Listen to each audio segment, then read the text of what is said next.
I think we're live. Okay, so hello everyone. Hello. Hey. Okay, so we are right in the middle of Paris tonight for this new live tour, and for this evening we're going to explore some dark legends of Paris. So now I'm with Raphaëlle. Hi. So she's a guide from Paris, and she's kind of an expert about all the dark stories in Paris. So she's going to tell you some weird stories, some strange things. I'm gonna be behind the camera, but I'm gonna listen to all what she's saying, and so it's gonna be terrifying, I'm sure. And just there we have Sophie, and she's a travel writer, she's a blogger, and maybe you can just present yourself, because that's so Raphaëlle is gonna also tell us more about herself, but maybe Sophie, can you tell us more about yourself? Hi, I'm Sophie. I live in Paris for a few months now. Oh, sorry, the microphone. I blog at solosophie.com, and I also post photos on Instagram. I love travel, history, culture, and so I'm really happy to be invited on this tour this evening. Thank you for having me. Yeah, but it's a pleasure. So Sophie will be with Raphaëlle, wandering in the narrow streets of Paris that are used to be known in the Middle Ages. That's right. And Raphaëlle, so that's kind of your time, your favorite time in Paris? Medieval time. Yeah, so that's your expertise. Broad. Yeah, it's broad, but basically some people nickname it the Dark Ages. It's not accurate at all, but in Paris, maybe it is. Okay. So we're going to talk about what changed in Paris, and we're happy it changed in some way. And we're starting, it was the heart of Paris. Yeah, we are in the heart of Paris. You can see Notre-Dame, the cathedral Notre-Dame, just there behind us. So now I'm gonna start filming the girls. So see you at the end of this video. And if you like it, just please thumb up. And also you can share it. You can tip your guides whenever you want. Now I'm gonna let the girl talk about all the dark stories of Paris. So let's go. So we are just in front of Notre-Dame. And Notre-Dame was there in the medieval time. It's been there throughout, most of the medieval time. So it saw a lot. And we're in front of it, the main entrance. At this time of the day, we have to wear our sunglasses. If you want to move, we can just move there. Because the sun is setting. Right, so the sun is setting there, and that's an important thing. So it's a perfect time actually for us to do this tour when the sun is setting, sometimes earlier, sometimes later. But basically, churches, cathedrals in the medieval time are oriented with the sun. So it's actually religious, but esoterical at the same time.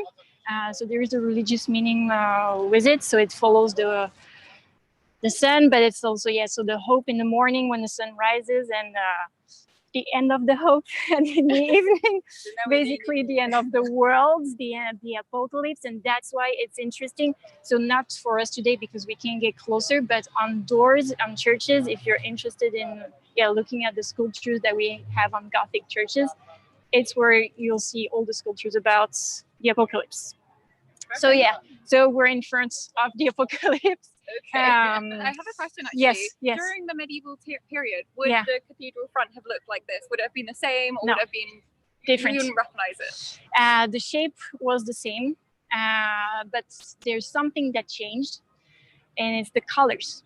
So that's something that is hard for us to imagine now, but we know, and it was the case for majority of the churches.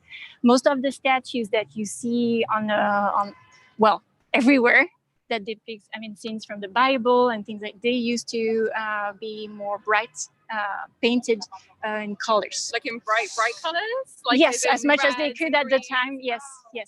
So as much as they could, but so no fluos and stuff like this. But they had colors. So for example, the outfits would be painted. You had more details. So it was that's the main difference. Now, the city of Paris is very gray. It's the most grayish city. We can all agree on that. We ended up saying, even people look gray in Paris. We wear gray, we wear black and white. That's the most brightful colors we can wear here. But so now it used to be more bright. And so there's all the sculptures in the front. But what is more famous about Notre-Dame in postcards and I think in legends and in cartoons is the gargoyles. So to see better the gargoyles, you have to go on the side. So now we're heading to the side of the Cathedral Notre-Dame. to get. I'm looking at the gargoyles too much. Yeah, it makes us. It's quite high actually. So they're up there because they're connected to the roof. So probably some of you know what the gargoyles are for. I have a question actually because I read this the other day. Yeah. Maybe Sophie, maybe you can just come here so we That's can hear you side. better. And I'm gonna be on this side. The gargoyles, but also the chimera, and there's also grotesques, is it? Yeah. Yeah. So the chimeras they were not there during the medieval time. In the medieval time, you had only the gargoyles. Oh, now we can take off our sunglasses. There's no more sunset. So the chimeras are probably one of the most recent additions. So the chimeras, are those monsters. So we have different sorts of monsters on Notre-Dame, but the chimeras are a mashup of different animals. So you have monsters with wings. Well, you have a few famous ones. The difference between these and the gargoyles, the chimeras are kind of useless because the gargoyles are useful.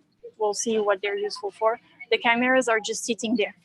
They're just there to be monsters. Yeah. That's it. Because it was in the 19th century that they added them. And in the 19th century, people were really into that. They were really into having something weird. Even more than now. With the Notre-Dame, the famous one is a chimera, right? Yes. The gargoyle. Yes. It's not gargoyle, is it? It's the one that's like kind of grumpy and like resting on his.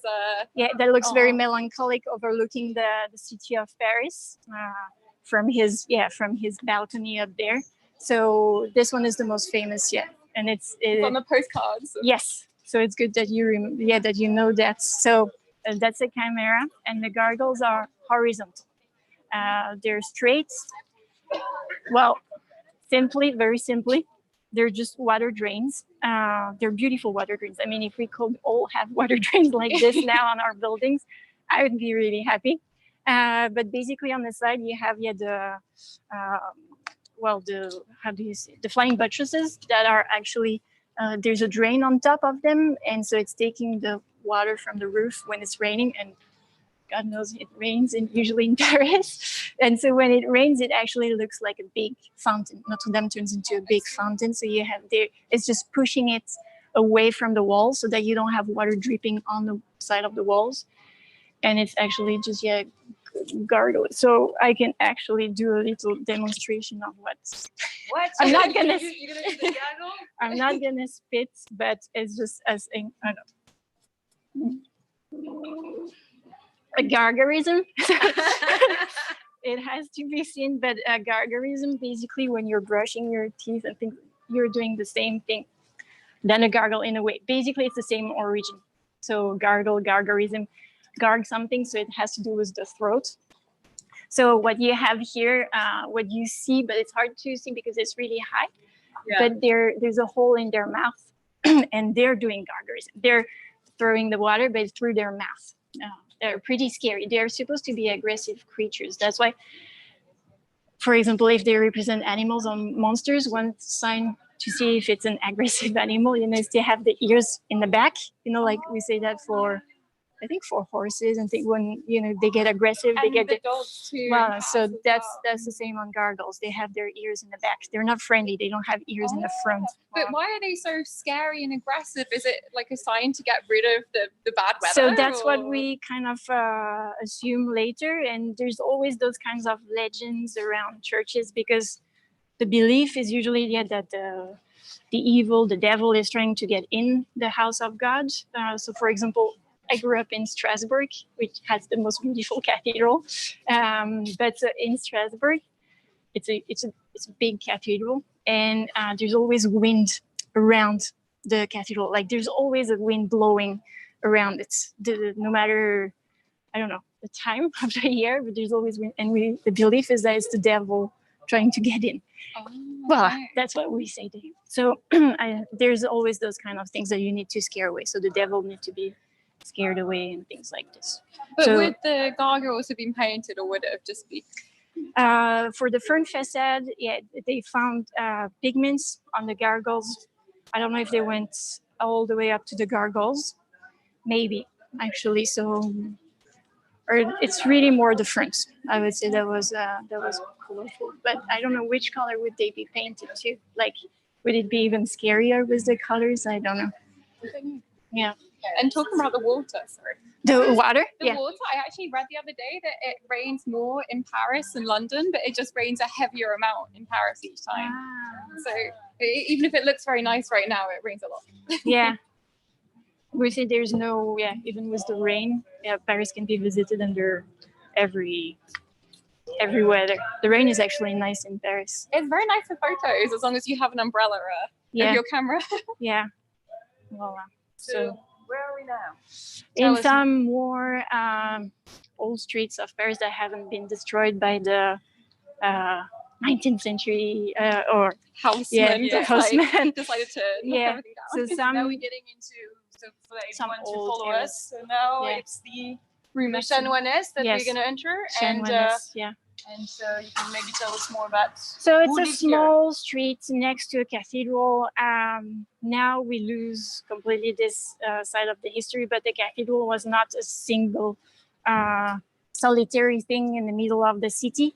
It was an entire religious entity, and it was crowded with things around. So the monastery where the canons would be. You have schools connected to churches because you don't have public schools yet. So you learn how to read and write at church. So around here, you had a lot of the houses for the canons, the chanoines. So we're Rue Chanoinesse, so it's the female of that. So those are monks, right? Yes. Yeah. So they're smart, we can say that. And they're international. It's kind of an international crowd, what international can be at the time. So we wouldn't have spoken French? No. Yeah, that's the thing. So, just like, the Latin Quarter name got its name after. It's people were not speaking English either at the time. They were speaking Latin. So if we were at the university, we would be speaking Latin. We should do this tour in Latin. We should.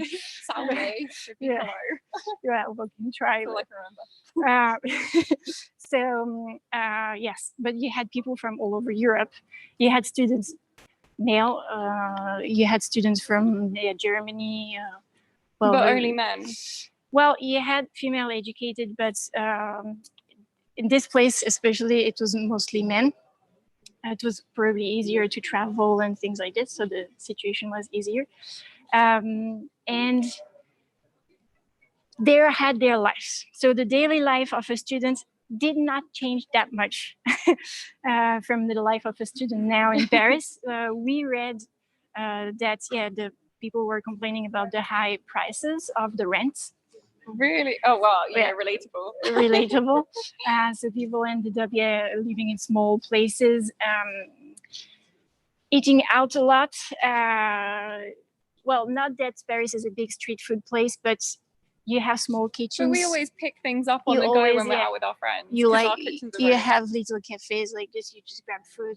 It's much more spacious and best than in your little kitchen. Yeah. So that's the thing that was already here in the medieval time, picking food outside. How about wine as well? Wine as drinking, well. Was that like a culture that, because obviously So Paris basically today, water drinking was not part of the culture. People did not drink water. So you're drinking wine for sure. You're drinking wine. Because it was poisonous, because you had a lot of diseases coming from the water. Water was not the thing you should drink. So you did drink wine, and you ate pâtés. So there are little things that are cooked as the pâté maker. So it's a patisserie. So it's a baker now, we would say. This is something you would find on the street. It's cheap. You buy it and you eat it in your place. So you take food. People in the medieval time are outside. They're not inside. They're not in their houses. They're really like living an outdoor life. It's part of the habits. Now, not so much, but at the time, way more than now. That's why being in jail was tough. We'll talk about that. But being in jail was really tough for a medieval person because they were not used of staying indoor too much. So they're really outdoor people. And do we know much about the apartment sizes that they had? Because obviously today we're always complaining about Paris apartment sizes, but it was probably even smaller because the Paris we're talking about was much smaller. It had walls around that you could not get rid of. They had to be within the walls. At some point, of course, we broke the walls and built the walls a little bit further, but it had to be within walls. And it was the most crowded city in Europe in the 13th, 14th century. It was 270,000. That's the biggest capital in Europe. Even today, we're one of the most populated, right, per square kilometer. Yeah, it's not the best but, to live in.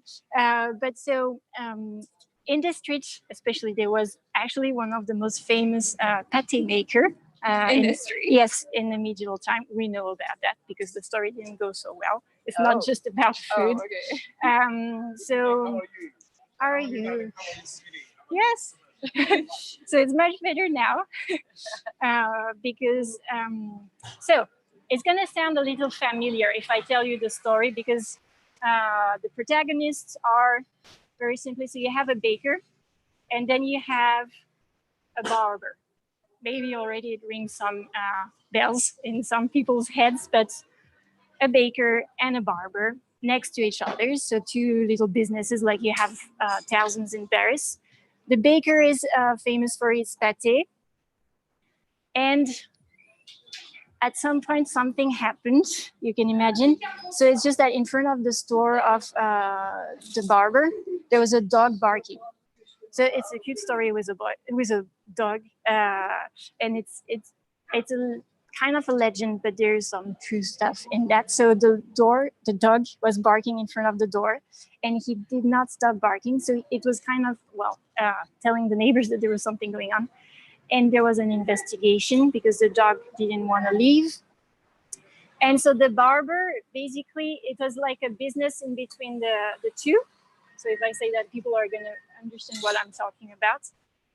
But it's just that they made the connection because in the neighborhood with all the students around, some students disappeared for strange reasons. They were not, they didn't show up in places where they needed to show up.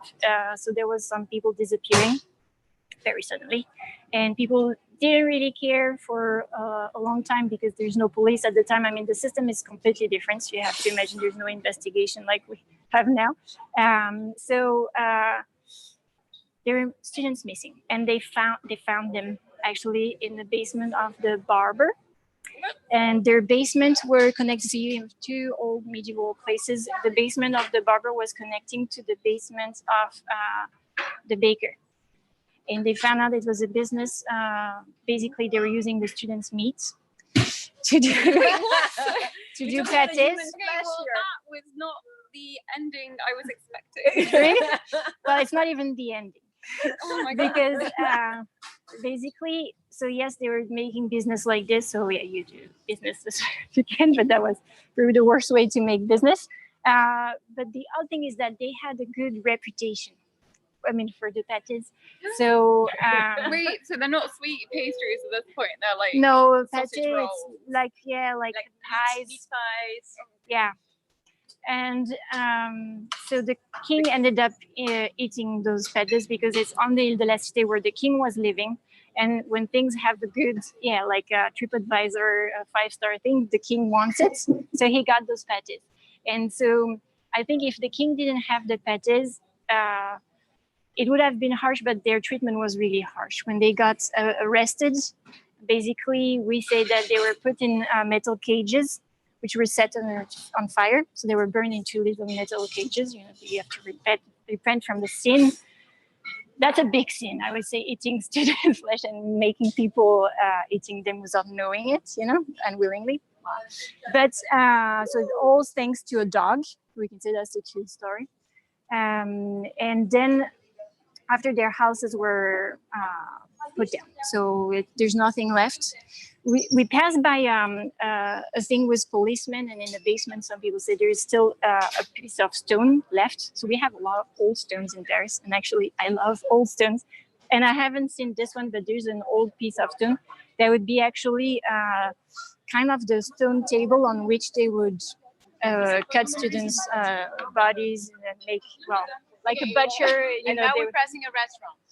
Yes, So. food, death. It's a Parisian thing. So yeah, love, death. We'll talk about all this, but the consideration of death was different. That was a tough one, but then even in a daily life, death was part of your daily life because it doesn't look like it, but each parish, each church used to have its own cemetery attached in the medieval times. So you'd have cemeteries everywhere. And you had more churches, like on Ile de la Cité. Now we have two churches. You have Notre-Dame and you have, Saint-Chapelle, the Holy Chapel. Used to have 22 on this island, Just on the island. in the medieval times. So people were more religious and you had more cemeteries and things like this. The houseman knocked a lot of them down, right? So. Yes, and the revolution and modernity and things like this. And now two seems already a lot. It's okay. So one is not a church anymore. I'm just going to show the people where we are because it's really cute. There's especially, I would say, this little old, we're talking about cute old, old stones. You have some good, really old stones from the Gallo-Roman, so from the Roman time underground. Basically, we're at the place where it was the limit of the city at the time of the Romans. So that's prior to our subject, it's prior to the medieval time. But before this house used to have a small two-level house that before being built out of stone in the early medieval time, they were built out of wood and torchis. So torchis, so it's a mixture of materials, but it's not as strong as stone. And talking about the gargoyles earlier, you had some sculptors of gargoyles who live around here. And one of the sculptors of the gargoyles of Notre-Dame coming from Brittany, Marie, you're from Brittany. So one of the sculptors of Notre-Dame came from Brittany all the way to live in the house that was here in the medieval time to sculpt the gargoyles of Notre-Dame that we just saw. And he had in his room two pet doves. Yes, Did you saw? I love this story. Do you like it? Well, so it's we shouldn't even talk about it because it's a love story. It's a nice story though. About? It's not like it's Abelard and Eloise lived near here too, right? And that was not as good. Yeah, we could do a romantic tour, but we're not here for it. That's nice. But yeah, we do want to mention the story. Then do we talk about the doves? You can tell maybe the story, Sophie. Or do you remember? Or I can say about the doves. Yeah. I think you'd be better at telling it. So, I can try. Basically, and even then, it's from a book. I mean, it's a book telling the story of a few years after. So, but there's some proof with the cat, right? Yes, they found the cat. Well, wait, maybe we should tell the story first. Okay, because there's no cat in the story, but it helped understanding dating the thing. So what happened there? Basically, the house, as I told you, was built out of wood, not stone. It crumbled. It's collapsed one day when the sculptor was not here, maybe working on the gargoyles of Notre-Dame outside. And his two pet dogs, which were kept inside, not in a cage, but inside his apartment, were trapped under beams. And the rubble. And so they were stuck there. They were crying for help. This is today it's my impression. You get it. Doing the gargoyle, the dove. Basically, I don't know why, but the male dove managed to escape. And that's the sweetest thing. He came back. He flew away to grab food for his female, his partner. Yes, his partner to survive, even though she was trapped. And he kept doing so. He fed himself and he fed his partner. And that was going on up until it touched the hearts of the neighbors of this place. Maybe we can walk. And so they helped free the other dove, the missing dove. So then they flew away and they made drawings in the airs, and people were really touched by the story of fidelity, loyalty. It's very nice for a medieval story because most of them end in death and destruction, right? It's true. It's maybe the only happy ending story we have. Yeah. Because the other love story we're talking about, not really a love story. We can say it because we're on a dark tour, but it's ended in emasculation. Yeah, and being buried apart and then put in the same sarcophagus, saying that the arms open to receive the other That's another love story. That's a very short Yeah, it's the end. version of the It's the end. It's the end. I'm just spoiling. We did the story in another video. So yes, that's why I don't want to. Okay, just take 1 minute on this bridge because it's just so beautiful. Yeah, we're leaving the island that used to only see be that. Paris. So you see even the other island, and you see a church, and then a big building. Yeah, we're gonna see that. Big building there. That's where we're heading. It's Hôtel de Ville. It's massive. Apparently, it's the biggest municipal building in Europe.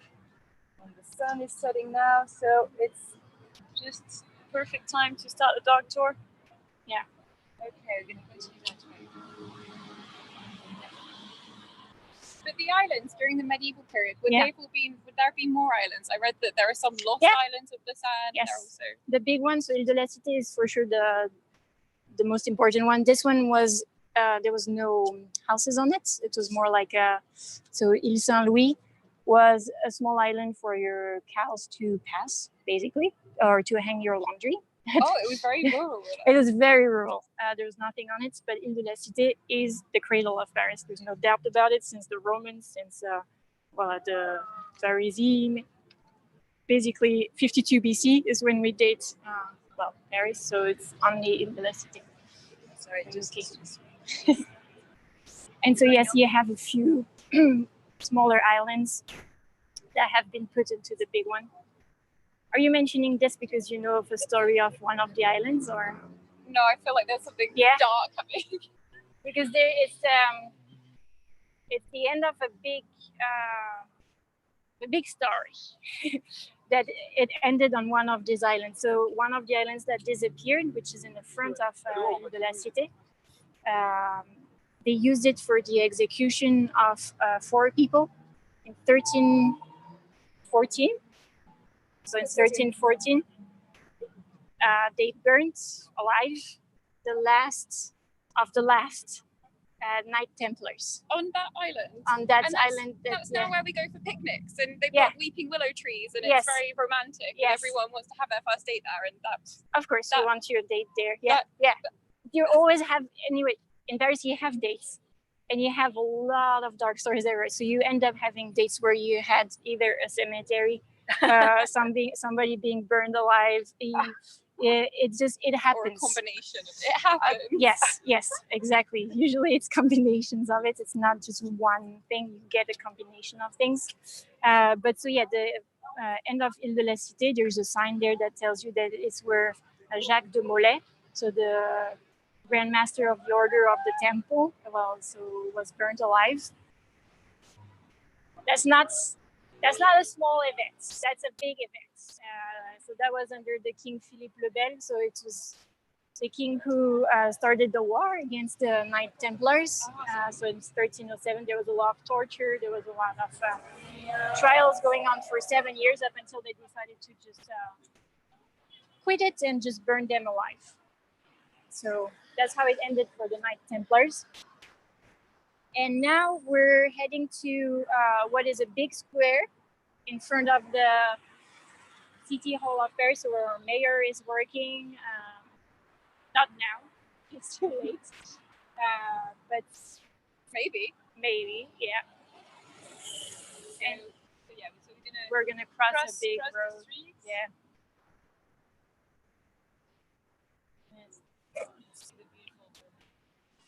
Well, yeah, you can think it's beautiful. I mean, we can debate about whether it is beautiful. It's beautiful. Right? It's so nice. What are you talking about? Are you comparing with what? No, I'm not comparing at all. Well, some people say it's looking like Washington, but I've never been. So yeah, it's true. Me neither. It's very nice. You'll have to tell us.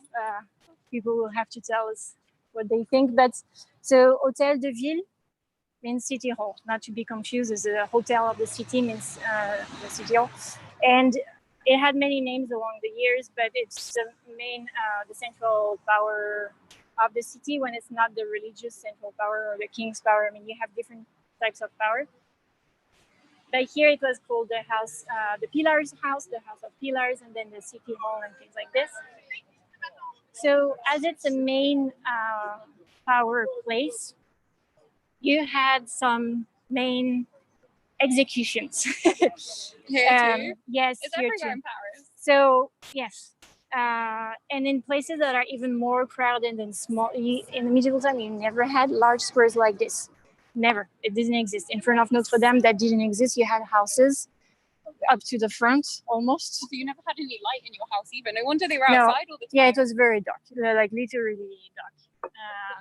And maybe open squares would be market squares. And in the middle of the market where you get your food, you'll have either a pillory, you have to explain a scaffold.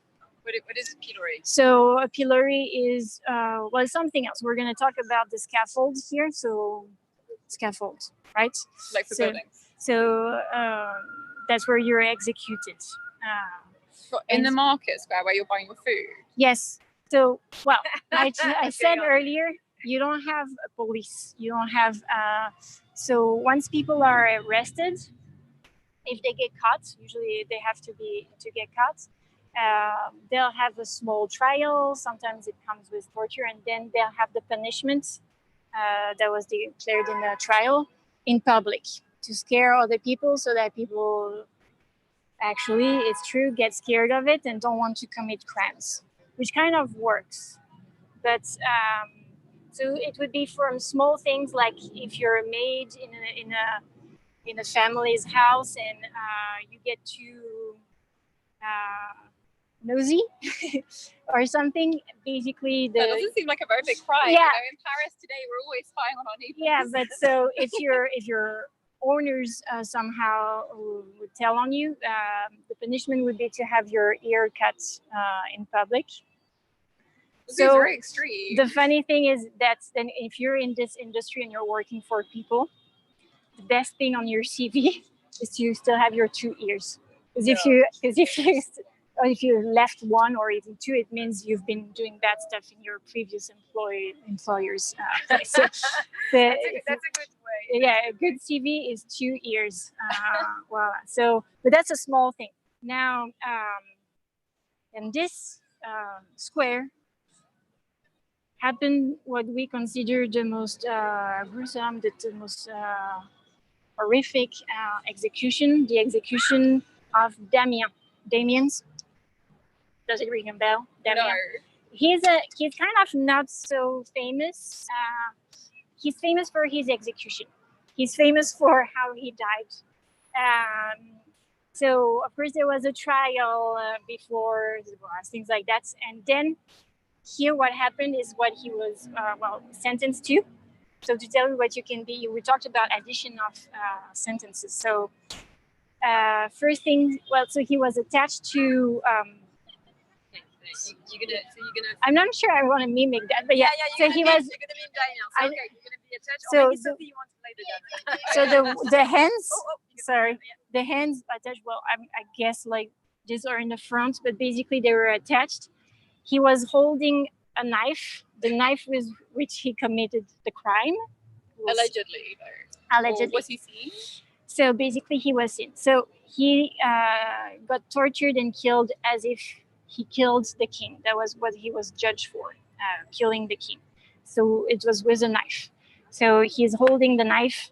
They burn his hands like this. That's the first thing. First things first. Then they attach him in another position, and they cut open his chest, his arms, his legs, anything that has some kind of meat on it. They would cut it open. And then they had some stuff on the side, like kind of a kitchen on the side, and they would melt. There was melted lead. They would pour it into the wounds. But were you still alive at this point? Or? Yes, you're still alive. And just wonder the face of Sophie, like what? There is a face, and then people it's at the time. So Damiens is late. It's not even the medieval time, but I still wanted to talk about it. It's 1757. It's kind of recently. It's very recent. But so it's just so that we have more it's written, so we know how he reacted. We know he was in pain. We know he cried for help. He called for God and all those things. But of course, it's a trial, so nothing can be done. So we talked about melted lead. It's really very inventive, but you have boiling oil that they could pour to wax, so things with sulfur. Seems like torture more than a punishment. Yes, but they already had the answers there. So you have torture prior to that. And then this is really the punishment. So this was a harsh one. And after that, after having your members completely, I guess, not in the best shape, this man was attached to 4 horses.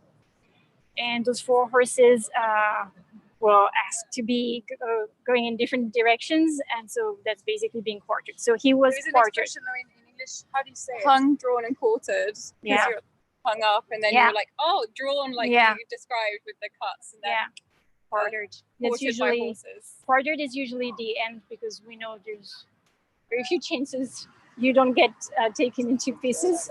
So he got quartered. And when he got quartered, so you had spectators. That's the other thing. So during those executions, you have witnesses. You have spectators. Let's just say it's just spectators. And would it have been like you go to watch that specifically? And you even pay. Well, not for the ground floor, but if you want to have a great view, you pay people to reach their apartments and the windows that will have a view onto the execution. So if you're overlooking an execution spot, you're actually in a prime real estate location. Yeah, you are. If you are at the time of some execution today like we this. pay for the Eiffel Tower, and in the past it was for an execution. Yeah. Maybe we can just ask.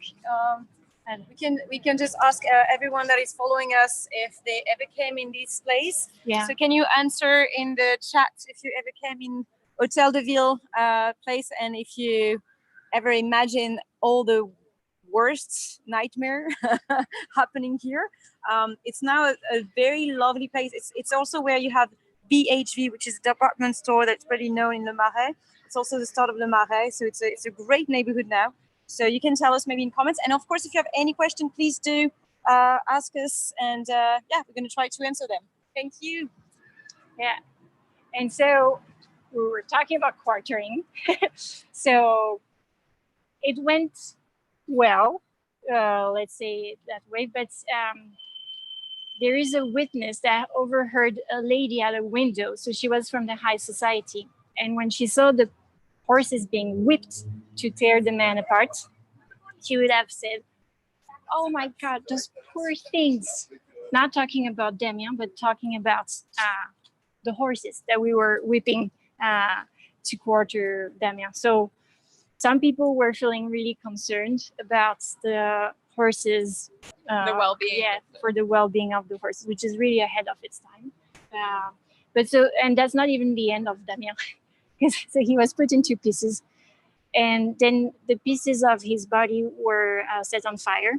So then he was burnt. He'd already died. Yeah, it's just what the judge said you have to do.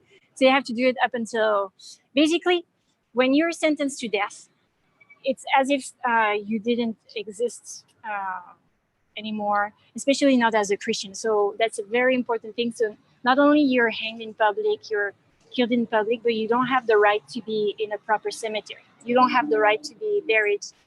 So your family cannot know where you're buried. They know that it's not a consecrated place, right? So that's one thing on top of everything.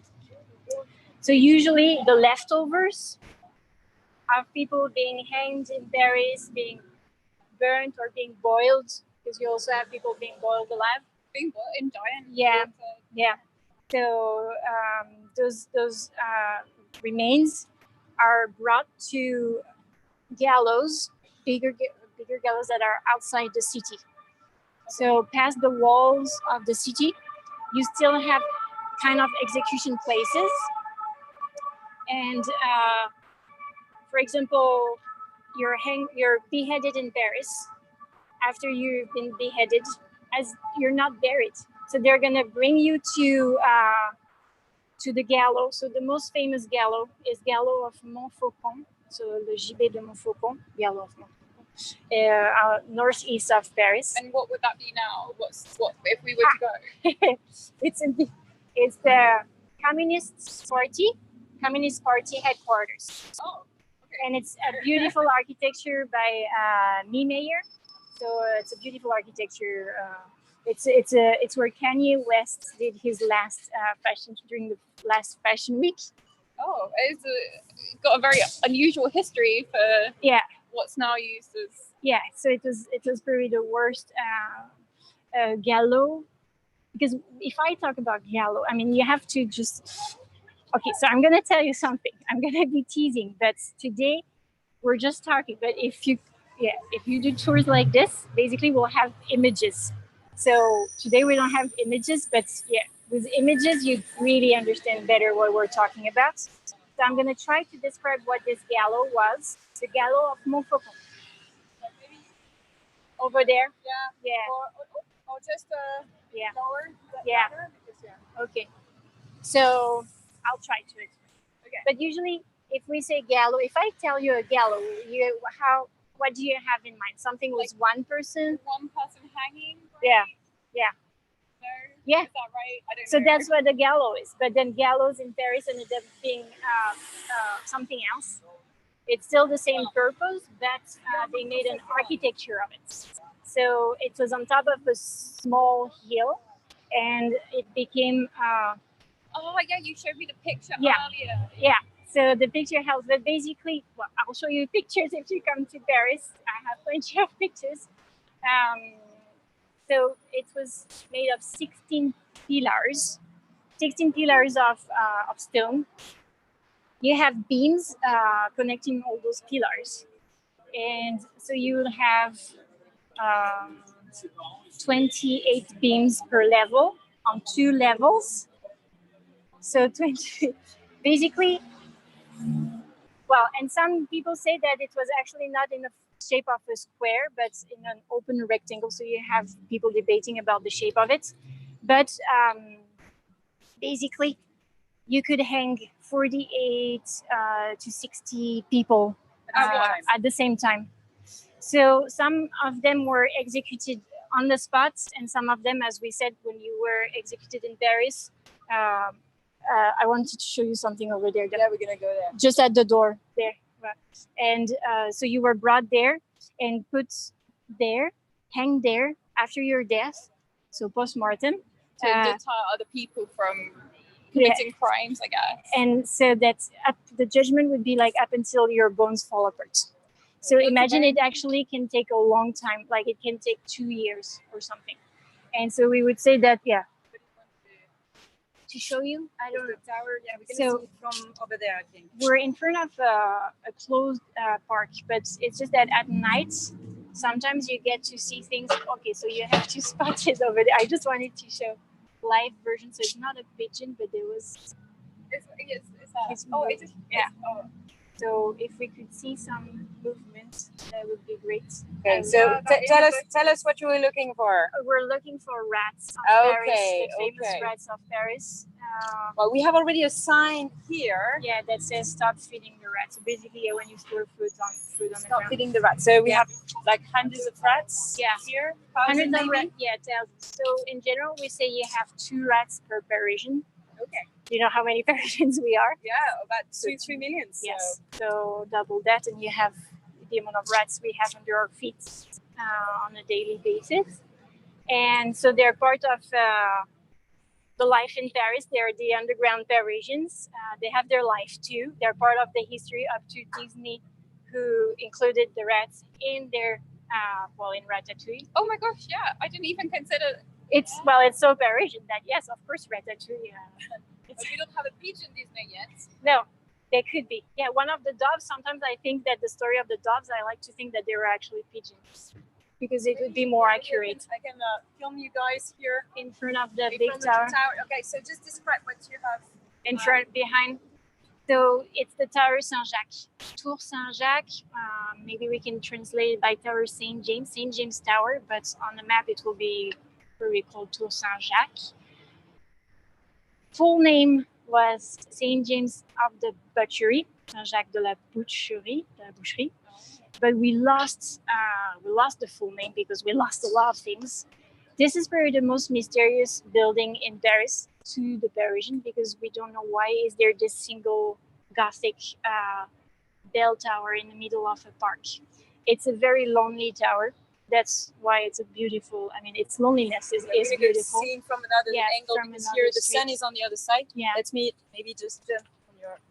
Yeah. But we'll see that it looks like a bell tower. It's so nice. So it's one of my favorite parks in Paris because you sit here and you have your picnic and look at the, even if there's all the rats, I guess, around you. Well, it's hard to avoid in many ways. You don't see them, but they're here. And now, in those times when you can't climb the Tower of Notre-Dame, it's actually a good thing to compensate. You can go up this tower. It's 300 steps, so it's even a little bit less than Notre-Dame. Notre-Dame was 400. If there's a tree, the best would be to go in that street there, but I don't know. Yeah, okay. Yeah. Let's go. So it's very close to Notre-Dame. Just showing, so la tour Saint-Jacques, right? That is the spot. Just going on this side. Yeah. So where are we now? On Rue de Rivoli. For shopping. Yeah, it's a big main avenue from Haussmann. Underneath this avenue is the metro, the line 1, the one of the very first line, the line 1 came in order, kind of. So metro passing there. When they dug the ground, that's a fun thing in Paris, is to dig the ground. Like digging the ground in Paris, you always find stuff, or you look for stuff. Because in Rome it's like that too, but Paris isn't as known for having this, right? Yeah. Because everyone talks about Rome having an amazing underground. They have an amazing ground for sure. We're not going to debate it. But Paris, no one knows about having that. Well, because we tend to find stuff that you are not really for publicity. Like they found corpses under a Monoprix 5 years ago. So it's. And here, what people were looking for is something connected to this tower. So Tower Saint-Jacques, I'm not going to keep it a secret for longer. It used to be attached to a church. But the church got kind of taken apart during the revolution. The revolutionaries decided that this would stay, the tower, because the guy you see in the statue made scientific experiments in this, so about gravity. He used the height of the bell tower for his test. So we're talking about Pascal, philosopher and physicist. So that's science. Revolutionaries are okay with science, and so they kept the tower. But as a church, this was a very important one because it was the beginning of one of the biggest Western Europe pilgrimage, which is the Saint-Jacques de Compostelle. I just saw the sign on the bottom. You saw that? Church. Well, so you have a lot of details to look at. So there's plenty of details even for people into alchemy, and just like little esoterical things up to the top, but it would be hard to see. But you have 4 sides with the 4 things of the evangelist, so like the Taurus, the lion, the angel, and so you have the 4 corners like that. You have the pilgrim on one side, and basically that was one of the starting points of the pilgrimage. So very sacred spots. And the name St. James of the Butchery for a church, where the name is coming from, because who paid for that church is actually people who were working around. So they were like a guild then. A guild of butchers. So we were in the heart of Paris in the beginning with Notre-Dame. Now we're going to a different part of Paris. We're going to the belly of Paris. So we have 3 parts in Paris, right? We have the brain. We didn't talk about the brain of Paris today. Do you think it's the Latin Quarter, the brain? Yeah, well, it's where the university is, I guess. It's not for us today. But so we did the heart, and now we're doing the belly. So in the belly of Paris, what do you have? Well, lots of bars, lots of restaurants. Used to have butchers, and used to have the central markets of Paris. It still has the name of it, but it doesn't refer to it anymore. So Leal was the central, we would say, farmers market. Well, it's now a shopping mall, so I guess it's shopping like mall. The market of today. Yeah, but not for, we lost the food thing, but you still have a lot of bars, and it's Saturday night, so we'll see people enjoying that part. It's a very social place. Like if you meet with people from different neighborhoods, this is we don't have a central Paris, but this is where you would say it's in the middle. It's not in the middle, but it's a gathering place. But many metro lines also meet here, right? Yes. So that's it's been a while. But so this is where people gather. Even at the time, you didn't have public squares. So we'll see where they would gather, but they found options. So market squares and things like that. So we're crossing another main avenue. So Rivoli and this avenue, they're big and they're east-west and north-south. And that's something that we have from the Romans. So the Romans would actually have roads that would cross the city like this. So north, south, east, south. Didn't bother about the rest. I mean, the main avenues were this, so we still have that. Very old school. Yeah. Yeah. So we keep some. I guess it works. Yeah. And so we're still seeing the sunset. It's really interesting to see that it's crowded. And I love this part because it doesn't, we'll still have dark stories, like you even have more, but it was in a place that was already crowded in the medieval times. So it's really where we can see that this area was? Even during the lockdown, because this is in my 1 kilometer, we had so many people all the time. Yeah. It was still really busy. Yeah. So, and that's been like this for centuries. So it's very interesting. So we're going to maybe a smaller street than those big avenues to see some small shops. So in between cafes, you still have small businesses, very old school. And I'll show you one of the most interesting one for our subject today, because, we saw a few already characters of the new story coming. But yeah, so I think we're talking about the medieval time. So when you talk about medieval time, I think one of the most medieval thing is the plague. So we have to say the name at some point, the plague. We were talking about this just before. Yeah. Even if it had many different names, because people didn't want to say the name of it. So people would find ways to say, so the pestilence, but they would find just ways to not say it. That's but so it's interesting. all, So taboo? It was taboo, yeah, because naming it is kind of like calling it or something. So you don't want to say the plague. So that's why it's hard for historians to know more about it. To study really. Also, many texts it's referred to as different things. Yes. Voilà. So you have to know that usually you have to guess that's what they're talking about. But so the plague, we know it was a big thing. So we're talking about, the biggest was, you had several plagues, but we're talking about the one that hit Europe in the medieval time. It hit Europe, so the outbreak was 1348. 1348 it began, 1352, and then it came back. Every 10 years or so, it just kept coming back. So it's a plague that's lasted 4 centuries. 4 centuries. 4 centuries. Oh, I thought you said 4 centuries, not 4 centuries. 4 centuries. So we debate if the end of it was 1771 or 1799 with Napoleon in Egypt, and then it kind of stopped. And so you know that who do we blame for the plague? We blame the rats. So I'm going to show you a Rose store, which is famous for, being able to kill the rats of Paris since the 19th century. So you had generation of Rose shop owners who killed the rats of Paris, and we know there's lots. And this is the oldest. This is gross. This is a what thing we're looking at. Yeah. It's pretty gross. I hope. Did you see? Yeah, we saw the rats. Yeah. So show the sign. Okay. So the sign, if you can see, it says Rats sur Mulot. Captured in Les Halles in 1925.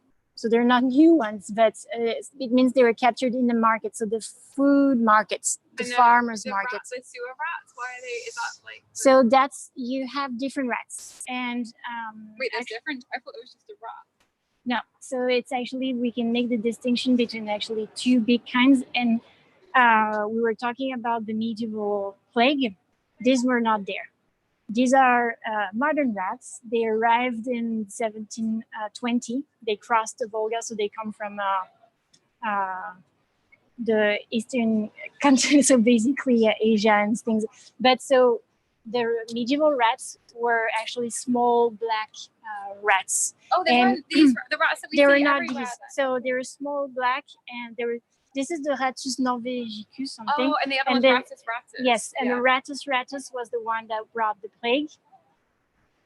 But I'm gonna be the devil's advocate. But it's not the rat. I mean, people know it now, but the rat was a victim just as much as the humans. But yeah, it was the flea on it, which is so small. It took us a long time to know about it. If you see some similarities with the things going on now, well, it's a pandemic as well. So in pandemics, you have some similarities. There are some things that are very similar to Like what wearing a mask. wearing a mask and the fear and things like this. So And I guess they had social distancing too, right? Because they had like the communities would be closed off from one another. yeah, and people. So we say that 70. Well, basically everybody was kind of touched by it, except if you were really like the high society and you could go to a small place, be in the countryside. But a lot of people, well, let's say everybody got it, and out of the people who got it, 70% died. 70%. 70%. So 70 is a big death rate. So 70% of people that had it. Who had it? Oh, okay. Yeah. But what is the percentage of deaths among those? Do you know? But in Like Europe, if you were touched by the plague. well, I think in overall, I think it's between 50 and 70 as well. It's a big thing. So It was a third of Europe, right? it was a third of Europe exactly. So it's more the numbers we're at now, fortunately. But yeah, it was something that we're not really getting rid of because it was by waves of 10 years. So every 10 years, basically it would come back. And it would go through countries, right? And then come back. And then... Exactly. So you said you saw a documentary about it, and yeah, it just, I saw that documentary. it's very and it similar. started, and then it went from one country, and then another country would say, "Oh, we're not going to be impacted," and then it would arrive, and then that's it. So we say 1348 is the Mediterranean side, and then 1352 is Moscow, so the north of Europe, and it just so it just moved on like this. And London was one of the most impacted cities. And you had a big one, I think. Well, London was not so lucky in history. We should do it. Yeah. Where we are. So you see again that it's still crowded. You have cafes everywhere. It's so lively, and this is why I like it's not really a contrast because there's nothing to be contrasted with now. But when you know the story of what used to be here, it's very surreal to see how popular this place is. Especially for going out and seeing your friends. Yes, and dates. It's true, all those things. So we talked about the rats that were captured in Leal. So what we see across is Leal. So that's where the farmers market was. We can't really see very well, but we're going to So say it after. So where are we right now? So what is We're on the name square. the name of the place? Square of the Innocents. Okay, Square of the Innocents. Right. So the Innocents was the name of, I'm going to say it, so the cemetery of Paris. That's why I think the history of this place is really interesting. So maybe you already watched the tour of the catacombs. So that would help understanding what we're going to talk about. So the city changed. Of course, there was no public squares. So earlier when I told you that people were finding options to hang out in places, the cemetery was an option. Great to meet. To meet, to gather, to bring your dates. To go on a date. Yeah. Basically. So at some point they decided to close some kind of a wall surrounding the cemetery. So it was so just show us the limits of the cemetery. So basically the the square. There. The house is there. So that's the limits. Yes. And there a little bit more. It would go up to the end of that street there. We're gonna go to the arches over there and see what it's looks like. Yeah. Okay. No. Okay. I mean, if there is still basically the arches. Yeah. Basically, you have old arches. Yeah. They were there at some point when we were missing space in the ground of the cemetery. So missing space is not something new. It's not something. It's only for people who are alive. We miss space in our apartments, but even dead people are missing space in Paris, because when you're buried, there's not so much space because a lot of people are buried, especially at the time of the plague, as we just talked about. It could be up to 48, 50 people per day. A day during the plague. The population was so small as well during this time, 200,000. Yeah, well, at this time maybe we're up to 300,000, but it's just you had a lot of people, and people wanted to be buried in their parish. So this cemetery, Innocent, at first it had its church, so there was a parish, but it's also the cemetery for people who died at the hospital, people who died in the streets, people who couldn't be in other cemeteries. Oh, so the hospital. So it was the public. This was the main cemetery of the city of Paris. So it had the biggest amount of corpses in the ground, so much that the ground became filled with corpses. At some point, so they used the arches that we saw around to make an ossuary. So meaning they started emptying the ground and store the bones above the arches around to make more space in the ground. It's got a name, hasn't it? The ossuary? No, but the charnier. Yes. Charnier. So in English, well, how do you say it? I can't remember what the English name is, but in French it's Charnier. But Well, it's similar in English. It's charnier. Yeah. Which is not the best because sometimes the bones are not fully, it's not fully decomposed. So the skull could still have some decomposition liquids going on in there. So it would leak from this charnier, this ossuary on top, and it would weaken the walls. So that was a good idea for storage of bones. Good idea.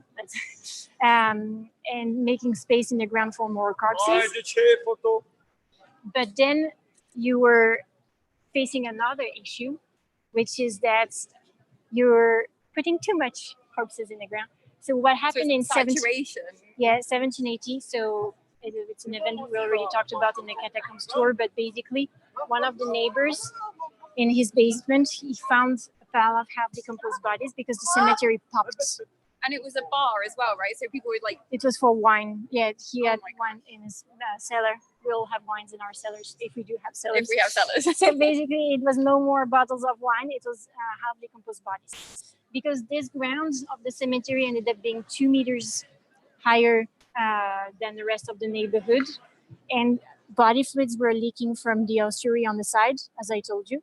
And so it just weakened the ground, and the cemetery underground popped in the cellar of one of the neighbors of that cemetery. And so that is in 1780 when we decided to do something about the cemetery. It's really French. It took us 6 years to figure out a solution. But this is the cemetery where everyone wanted to be buried as well, wasn't it? It was a popular.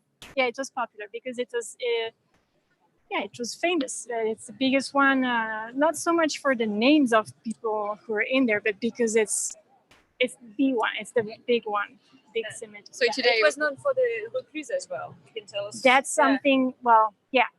So that's a specific thing, especially for females. So basically, on the cemetery, you don't have tombstones, but you would have some little stone houses, very small, like little cells.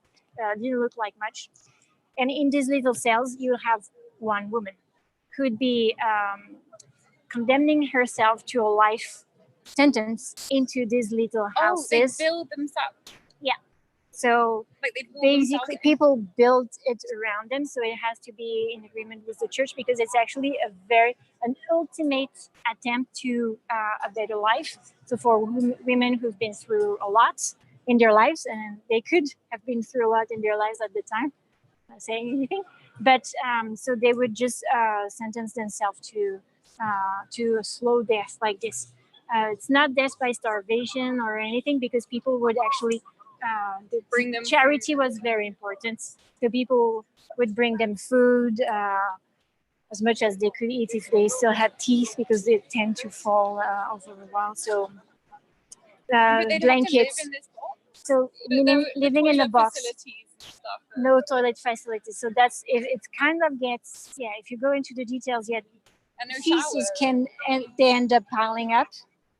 So you end up being drowning in your own stuff. Oh my God. Your nails, of course, females. Yeah, the nails get long. Your hair gets long. You get blind because you're in the dark. You lose your teeth over time because you're not. What you do as well during You pray. You pray for death, probably. or for an afterlife. So they can pray for that. But yeah, so that's women would do that. And remember how long one was live like this for? More than 40 years. More than 40 years. Yeah. And So like 40 years. Yeah. And would they talk to anyone? Would they have communication? they could, but it was not like a chat. Like you could not really be too engaging, 40 years. And sometimes the opening, to chat, it's like a small little window, like a sales thing. So it's not like an open bar thing. It's possible to In a think of this small, because, many of us had the lockdown with the solitary lockdown. Yeah, And we had the internet, so that was not. That's a miniature lockdown that you put yourself into to try to get a better afterlife somehow or something. But that's one of the things you could see in Paris. It's in the book Notre-Dame by Victor Hugo. It used to be sometimes in churches. This was in the cemetery, but you will have it in churches and things like this. Rare, but it happened.